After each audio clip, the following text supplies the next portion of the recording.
Hello and welcome. This is the second video of Mahashweta Devi's Draupadi, and in this video I shall be concluding the text with references and helps so that the students can answer their questions as well as get a proper understanding of the text.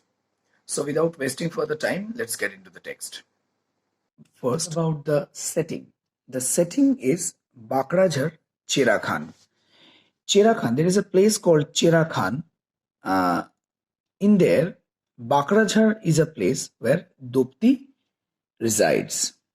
And Draupadi and her husband, they both are two such persons who are spreading terrorist activities. And that is why government has declared 100 rupees reward if anybody catches her dead or alive.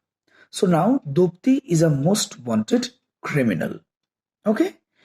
And the story now begins with two guards. Two guards who talk about, two guards are there at the police chowk and both of them talk about Draupadi. We see that Mahashweta Devi is trying to introduce Draupadi through them, through a third person narrative. And the two guards are discussing about Draupadi and her whereabouts. The two guards speak about the introduction of the character of landlord Surja Sahu. Okay, the two guards start speaking about the landlord Surja Sahu, who is a very eminent, wealthy person over there and who controls the distribution of water at the exchange of money. That I will come later on when I'll be discussing the story. Now, Surja Sahu, as I have already spoken about the characters, Surja Sahu is a landlord, and the two guards speak about Draupadi's mother, who works under Surja Sahu. We also, to come to the third point, we also get the information that in 1971 there was a military encounter under the leadership of a captain. So in 1971 there was a military encounter under the leadership of Captain Arjan Singh. Captain Arjan Singh was taking the responsibility of this entire operation of dominating, controlling and restraining this particular terrorist activity in that area. And there is a place called Bakuli where the soldiers surrounded 3 villages and they murdered many terrorists living in that village. So we get the information that the year was 1971, where Captain Arjan Singh was the leader of the operation and Bakuli was the place, and soldiers at Bakuli surrounded 3 villages and murdered many terrorists. And then Draupadi and her husband Dulna, they started moving out from that place and they started scattering all around and living life like a vagabond. So Draupadi and Dulna are now not anymore living at Bakuli or Bakrajhar or Chera Khan. They are now going out of the place and they are, along with their other terrorist comrades, they are scattering and scattered around the areas like various districts of West Bengal such as Birbhum, Bankura, Bardwan, Murshidabad, etc. As we are seeing in the map. Now, Draupadi as well as Purulia. Purulia is another district near Bihar. Now, Draupadi and Dulna, they both are accused of the murder of landlord Surja Sahu and his son. Why this murder happened? That we shall come inside the story when Draupadi will be nostalgic and will be thinking about her past when she tried to control the water distribution, and for that reason there was a brawl, there was a quarrel, and Surja Sahu and his son were murdered. All right. Now, there are terrorist activities at Jharkhand, and Captain Arjan Singh, who was with the responsibility to eradicate all these terrorist activities, or at least control it, there Captain Arjan Singh goes and tries to gather some information about these multiple terrorist activities like looting the police station, murdering the influential people, or the rich people or landlords in the area, and taking their money and distributing them among the general village people or the poor people. So these are called the terrorist activities, and police, uh, as a captain of the police, Captain Arjan Singh was interfering. Now there was a rumor. The rumor was that a black couple arrives before every incident, and everybody thinks that this black couple is actually Dopti and Dulna. Why black? Because normally the tribal people of this region, the Santalis or the Sabar or the Mundas, all of them have more or less black complexion. Their skin's color is more or less black. And a black couple comes before every incident, and the criminal activities, quote unquote criminal activities, that take place in these areas are all conducted by this black couple, these two black persons. Captain Arjan Singh uh, becomes very terrified after he knows about all these, and he becomes so afraid of this black people that whenever of these two black people who are behind all these criminal activities, Arjan Singh becomes so worried that whenever he sees any black person around him, he started screaming and thinking that the black persons are going to kill him, because probably he, more than searching Draupadi and her husband, was rather escaping from them. He was so terrified about Draupadi and her husband that any black person would seem to him to be uh, the couple, and he thought they have come there to kill him. But those were random black people or tribal people. Those were not Dopdi or her husband Dulna. But Captain Arjan Singh was very terrified. Now, all these, after knowing about all these, the administrative authority started thinking that Captain Arjan Singh cannot do any of these operations because he is a timid person and an incompetent person who is incapable of catching Dopdi or Dulna or controlling any terrorist activity in that area. So he is demoted. And instead of Arjan Singh, there came a Bengali person who is called here as Sena Nayak, whose character we have already introduced. Now, Shenanayok is appointed by the government, and he gives very inspiring speech to the entire uh, troop, entire soldiers and police, and gives an open order to murder the terrorists who are using these primitive weapons. Now, that is also important because all the terrorists are using primitive weapons. All the terrorists are using those old tribal weapons, not the very modern scientific weapons. So Shenanayak orders that if there is anybody who is using those primitive weapons, murder him or her. So if any terrorist activity is spread by the local people, Senanayak said to murder them and clear the place and control the terrorist activity.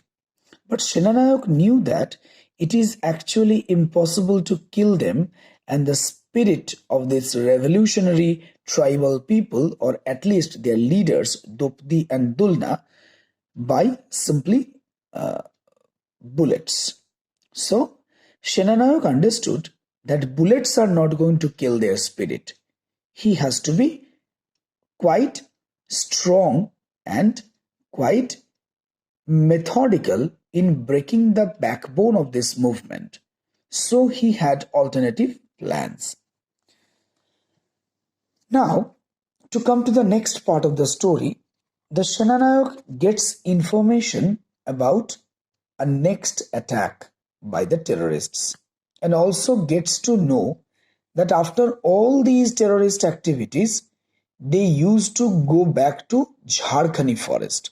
So Jharkhandi forest was actually the refuge and center of these terrorists, or at least Draupadi and Dulna. So immediately the Senanayak starts doing a military raid in Jharkhandi forest and surrounds the place where drinking water is found, because he knew that drinking water is something that is essential and they have to come near that to drink. Now Dukhiram informs about a black tribal person who is trying to get some drinking water. So Dukhiram is an informer for the military, and Dukhiram is informing that there is a black tribal person who is trying to have some drinking water. And an immediate action is taken by Senanayak and his troop. And that particular person, black person who was there to drink water, is murdered. But before the man was breathing his last, he screams with a sound. The sound was Maho. Maho, M-A-H-O. This person is actually Dulna Majhi, the husband of Draupadi. And now Dulna's body is kept on a stone, and the military wait at the back of the trees or under the cover to see whether any of the other tribal people come over there to take that body. If anybody in that dense forest of Jharkhandi comes over there and takes the body of Dulna Majhi, then he or she will also be immediately murdered, because he or she must be a part of the terrorist group, because no one else would come in that dense forest. But with the disappointment of the military, nobody comes over there to take the body. On the contrary, Dukhiram is later on murdered by the soldiers, and his betrayal is paid. Now what we find, that Senanayak, after coming back to his tent, asks from a local person who gives them drinking water and other supplies, that what can be the meaning of this Maho. Now Maho was a Santali slogan that was used during the time of Gandhiji at the district of Malda, another district in West Bengal towards the northern part.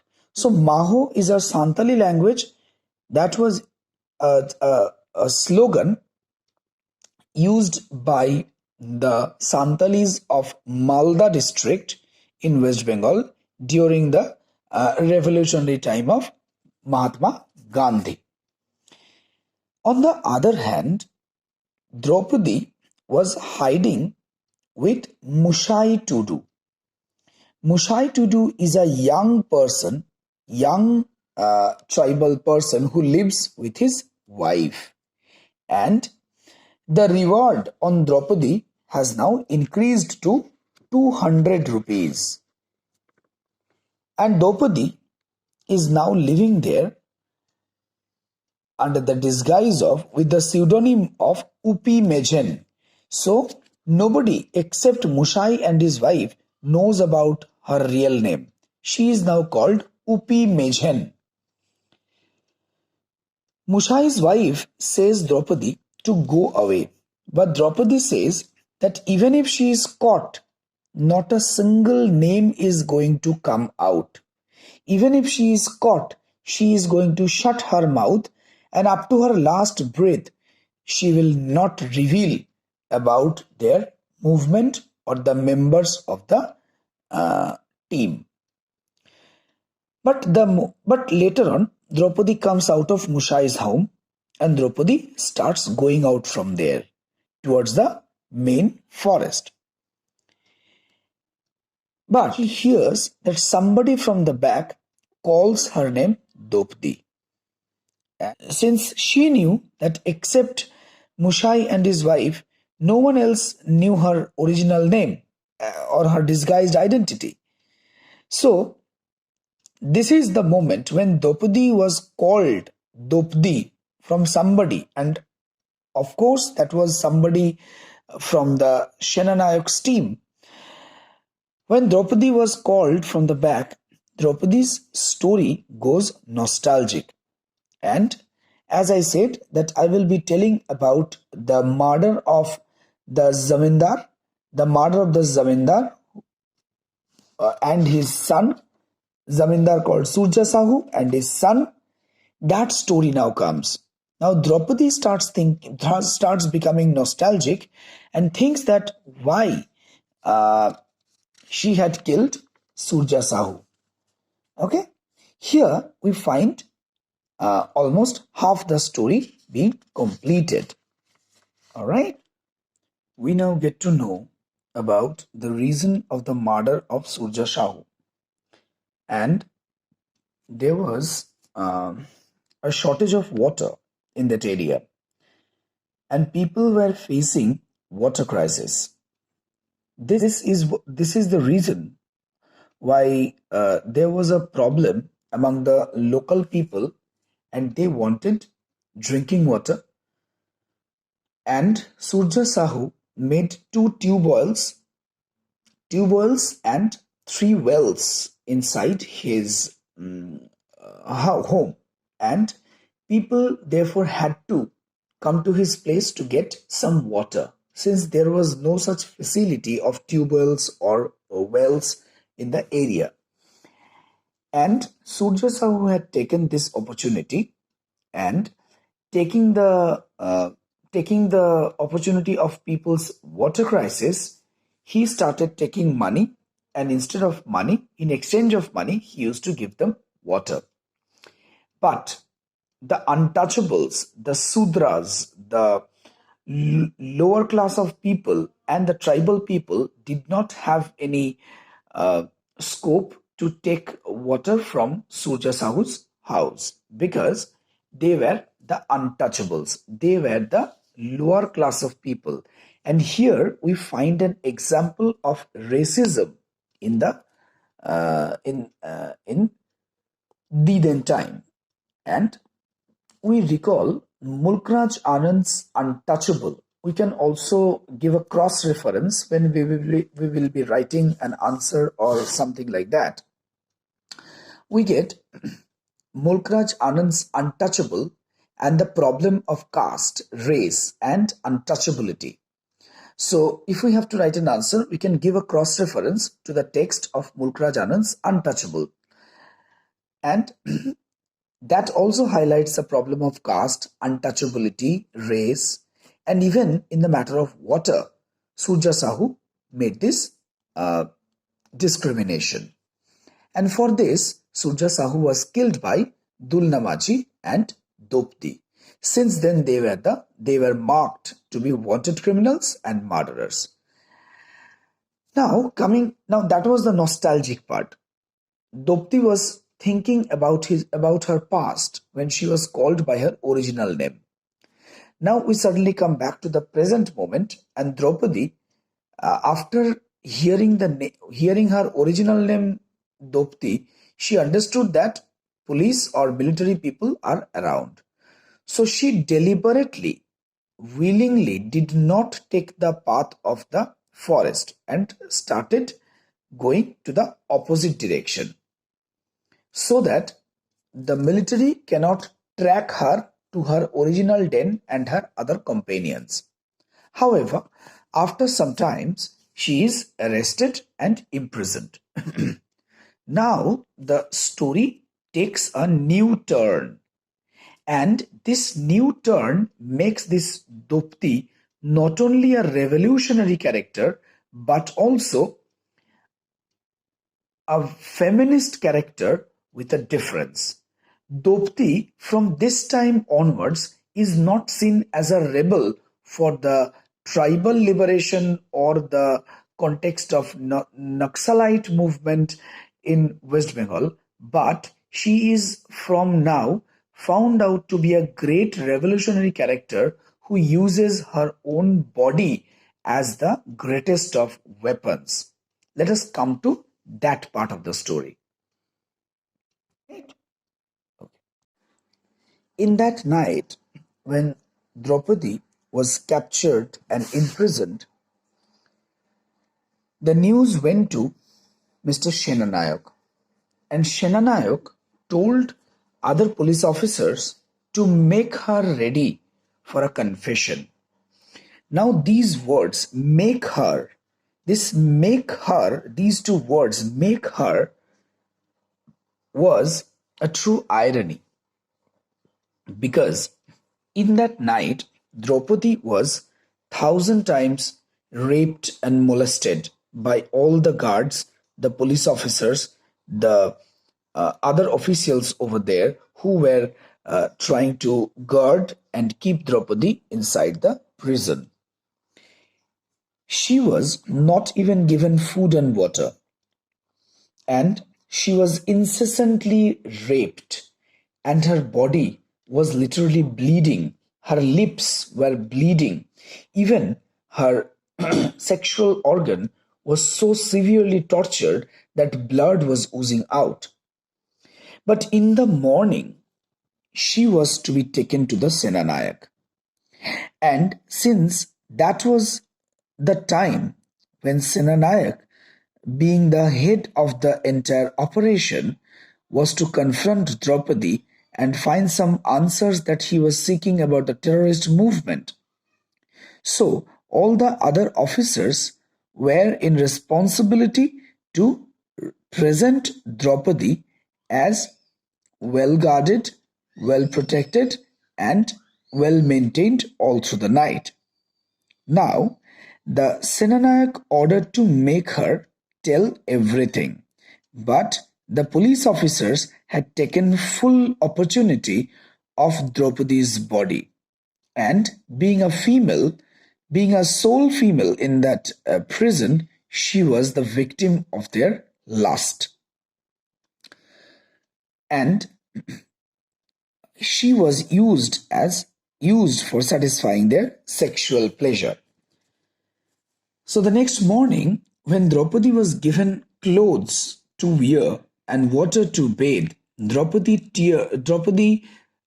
literally rejects the water and kicks it away and spills it all over the ground and tears her clothes, the sari that she was given, and tears her clothes with her teeth and moves to the Senanayak in a totally naked, nude body. Now, Senanayak was taken aback by this situation. He was not prepared. He was not prepared for this situation when Draupadi comes suddenly and remains her body naked. The Senanayak asks about her clothes, and Draupadi says, why should she be ashamed? Why should she be at all ashamed of anybody? Because in that room, everybody has seen her. She says, You asked them to make me. Don't you want to know? Don't you want to see how they made me? So the Senanayak, when asks about the clothes, Draupadi says that they made her in this way, and so she has come naked, because everybody in that room have seen her nude body and have raped her and have tortured her violently, inhumanly.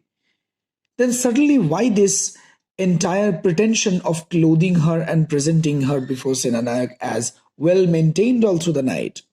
So Draupadi says, I'm quoting, "You asked them to make me. Don't you want to see how they made me?" And she again says, "How can you clothe me? Are you a man? There isn't a man here that I should be ashamed." Now, are you a man is a violent question on the manhood of the Senanayak. Here we can also give another cross-reference. During the partition, Sadat Hasan Manto had written a story called Kholdo, where the dead body of Sakina had responded, even the dead body had responded to the word Kholdo by untying her pants and pulling them down before her father and a doctor. So, what do we basically find here is that there also the woman, the girl called Sakina, was a teenage girl, was so violently victimized and raped by so many people, by 8 men who were called the rescuers. Those 8 men raped her so much that the mere word "kholdo" seems to her that somebody is instructing her to open her pants and let others rape her. So Kholdo can be a very significant cross reference here. Here also in this story, we find that Draupadi is also denying and defying the manhood that was there so far around her. And she pushes the Senanayak with her exposed breasts, which is unimaginable. And the brave Senanayak, who was very well very well acquainted to everybody for his capability of fighting, for his combats and experiences of fearful adventures in life, that Senanayak is now getting afraid of an unarmed woman for the first time. Draupadi pushes the Senanayak with her exposed breasts and says that, "Are you a man?" So, this question of "are you a man" is something where Draupadi is challenging the masculinity. Draupadi's body, and the story ends here. The story ends here. And that's where the story remains an open-ended story.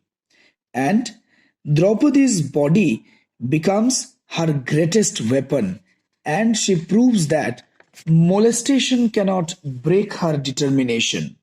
If any male would come and molest her and make her emotionally, psychologically weak, that is not how the case is going to happen to Draupadi.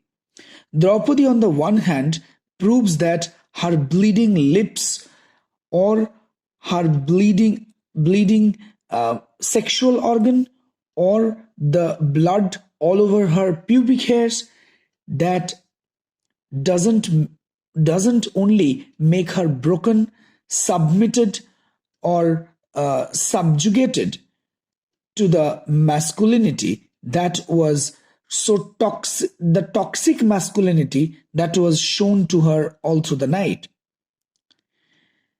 And her raped body made her no coward.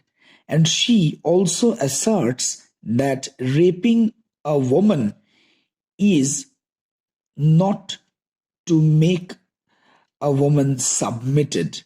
Raping does not make the male species masculine. Rather, she has made the greatest of weapons and shows if a woman protests, retaliates against these all masculine tortures, then the woman's this naked body even can be a threat to this toxic masculinity. And the Senanayak did not have a single word to answer Draupadi back. The story is open-ended, and that open-ended conclusion keeps the readers terribly anxious. That is where Mahashweta Devi does not only prove a feminist identity of Draupadi, but also proves an alternative power that emits out of Draupadi, that later on that also is found among the other feminist writers such as Taslima Nasrin, such as our Kamla Das, and all other poets and writers. So that is how the story makes the readers anxious, makes the readers think about what has happened at the end of the story, and how Draupadi, the 27 years old tribal girl, becomes the most powerful character all through the story, not only from the perspective of her revolution, but also from the perspective uh, of her protest in such an unconventional and counter-discursive way. So this is how I complete my discussion on Draupadi. I have tried to give the entire detailing of the story, and I have also given cross references so that that may help you all to answer questions, as well as I have at the conclusion I have added some new points so that you might find it helpful. If you have any further queries, please write in the comment box, and please like, share and subscribe. Thank you very much.